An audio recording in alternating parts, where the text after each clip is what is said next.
In this video, I'm going to break down everything you need to know about handling temporary living expenses during major home renovations, so you don't get blindsided by surprise costs.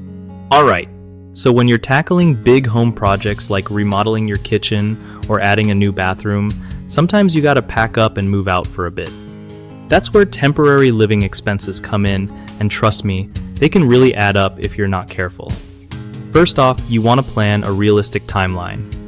Don't just guess and hope for the best. Talk to your contractor and get a solid idea of how long each phase will take. Next, budget for temporary housing or accommodations. Whether that's crashing with family, renting an Airbnb, or booking a short-term apartment, you gotta have that cost factored in from the jump. If moving out sounds like way too much hassle or extra cash, consider renovating in phases so you can stay in your home during parts of the project. Also, keep track of all those little expenses like meals out, because your kitchen might be out of commission. Communicate regularly with your contractor so if there are any delays, you're not caught off guard. Lastly, look for ways to save on temporary living.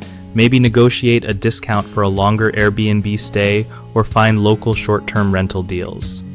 Planning ahead on this will keep your stress low and your wallet happier. One of the biggest screw-ups people make with temporary living expenses is underestimating the timeline and thinking the project will finish early. That's a quick way to blow your budget. Another common issue is forgetting to budget for meals or daily conveniences, since you won't have access to your regular kitchen. And finally, not considering the emotional toll of moving out temporarily can make things feel way worse than they need to be. Try to keep your space comfortable and familiar, even if it's just for a few weeks. BigHomeProjects.com is like this awesome platform that hooks homeowners up with trusted local contractors who actually get the job done right.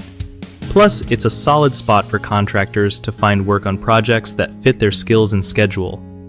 If you're looking to avoid headaches on your next renovation or build, these guys are definitely worth checking out.